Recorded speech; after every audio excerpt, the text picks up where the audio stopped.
کہ سرکار دو عالم صلی اللہ علیہ وسلم جب بھی نماز پڑھاتے تھے جہاں سے لوگوں کے گزرنے کا ہوتا تھا تو آپ آگے سترہ رکھتے. اچھا سترہ کیا ہوتا ہے؟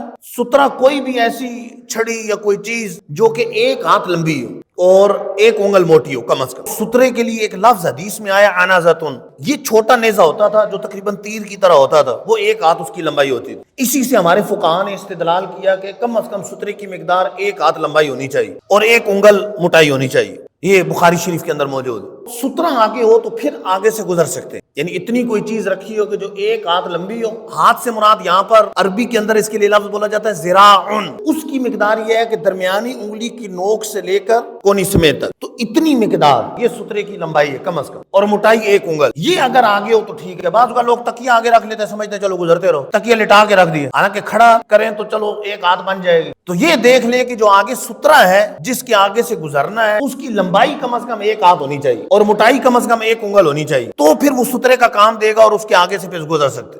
سترہ آگے نہ ہو تو پھر نمازی کے آگے سے گزرنا گناہ ہے. اور حدیث پاک میں کتنا سخت فرمایا کہ اگر گزرنے والا جانتا کہ اس میں کتنا گناہ ہے تو وہ 40 تک کھڑا رہتا. 40 دن 40 مہینے, راوی کو یاد نہیں کتنا فرمایا.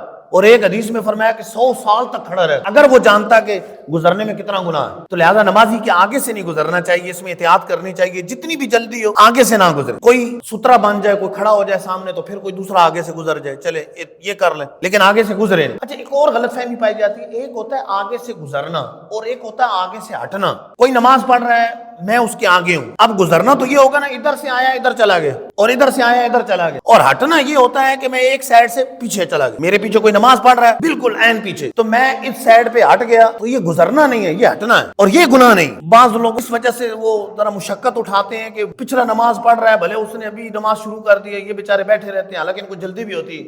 اور آگے سے ہٹنے کی اجازت بھی ہے شریعت کی طرف سے. جو حدیث میں لفظ ہے وہ مرور کے, یعنی مرہ یمرو, جو گزرنا ہوتا ہے, تو وہ الفاظ ہے گزرنے کے. تو گزرنا منع ہے, سائڈ پر ہونا منع نہیں ہے. تو لہٰذا اگر کسی کے آگے کوئی بیٹھا ہوا ہے اور وہ چاہتا ہے کہ وہ سائڈ پہ ہٹ جائے اور وہاں سے نکل جائے, تو اس طرح آگے سے ہٹ کر وہ باہر جا سکتا ہے, اس کی اجازت, یہ منع نہیں. تو یہ گزرنا نہیں ہے بلکہ یہ سائڈ پہ ہٹنا ہے, شریعت کی طرف سے اس کی اجازت.